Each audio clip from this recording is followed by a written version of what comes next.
What's up, good people? Mark Holmes here, and as always, I want to say thank you all for watching, commenting, subscribing, and being part of the Joe Boo Sports Report.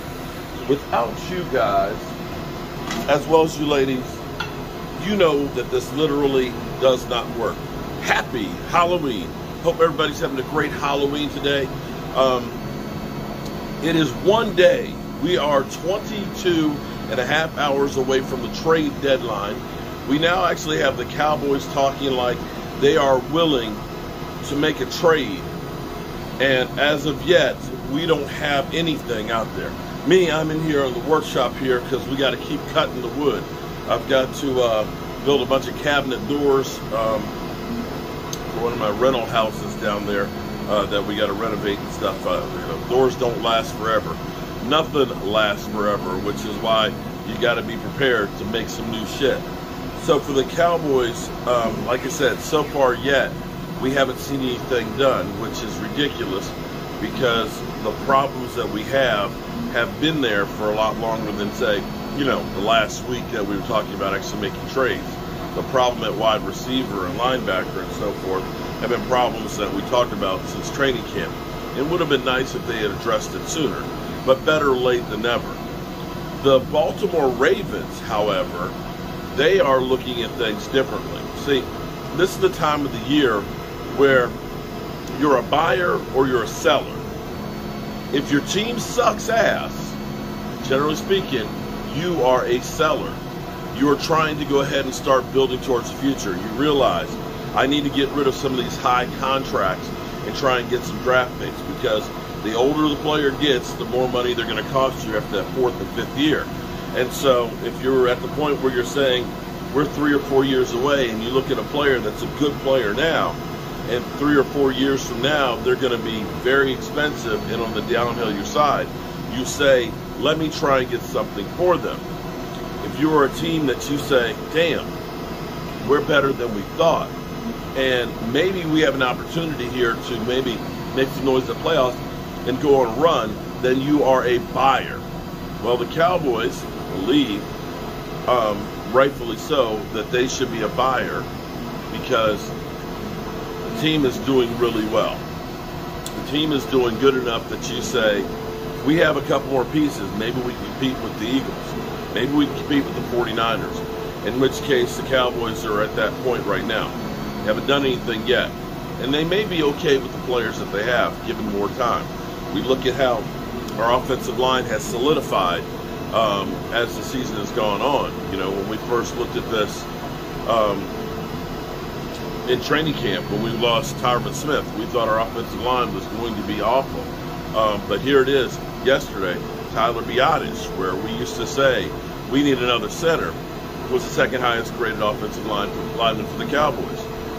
We look at Tyler Smith, who's a rookie, taking over for Tyron Smith. He's actually played really well. I'm not going to say he's Tyron Smith yet, but he's damn sure a long ways from being Chaz Green. So we're going to keep the watch going for the Cowboys. Now, here's where the Chicago Bears, they recognize after losing yesterday that they are a seller. Maybe if they won yesterday, they would have been stand patters, wait and seers. But they've traded Roquan Smith, their linebacker, great linebacker. I would love to have a guy like that on our team, to Baltimore for a 2nd and a 5th round pick. That's actually not that bad. I thought it would have taken maybe a little more than that for compensation. But you look at it and say, the Baltimore Ravens, they are definitely a buyer as it sits right now, and that they've realized we need some help on the defense. Our offense is pretty good. Of course, when you have Lamar Jackson, you're always going to have a chance to win games. But they realize their defense isn't anything where it used to be when they were winning Super Bowls, and that they need help on the defensive side, and that they're willing to take that draft compensation. Now, the Chicago Bears, they are a great running team. They ran for 250 yards against us, which should be a warning flag to us to say that is our Achilles heel, and we need to do something about that. That's where the mad scientist, Dan Quinn, has got to do some more work to get that shit together. And I hope that we can, because as we project going forward, teams are going to try and run against us, and especially as it gets late in the season. That was always our Achilles heel last year against the 49ers and stopping the run. That's where we are right now. So, you know, a team like Denver, who, had they lost yesterday,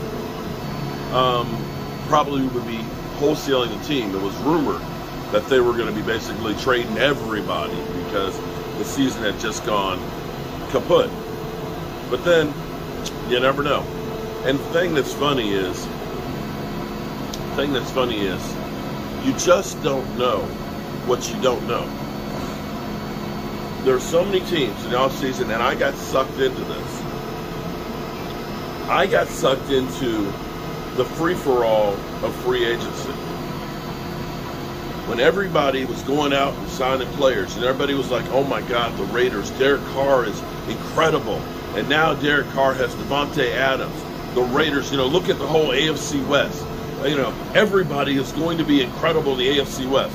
You know, the Raiders may be the worst team, but they're definitely going to be a playoff team.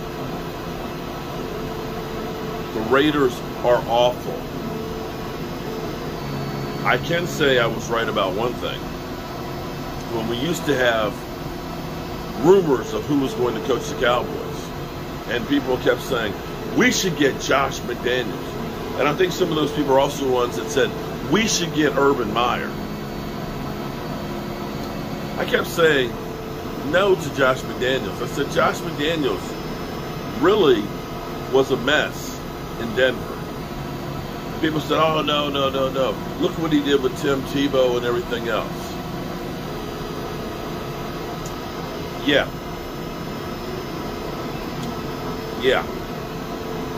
Okay. Josh McDaniels, as most former Bill Belichick coaches, they're a disaster. And you look at this and say, well, two teams have been fortunate in the offseason of making big moves thus far. The Eagles, possibly the best team in football, and I hate to even say that, and the Miami Dolphins. That those two were two of the big teams at making trades and bringing in players. Those two are great.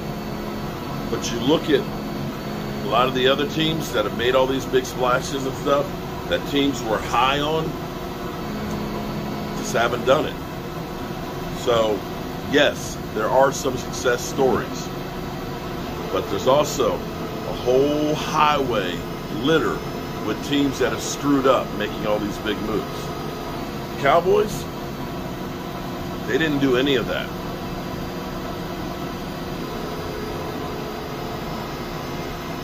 Well,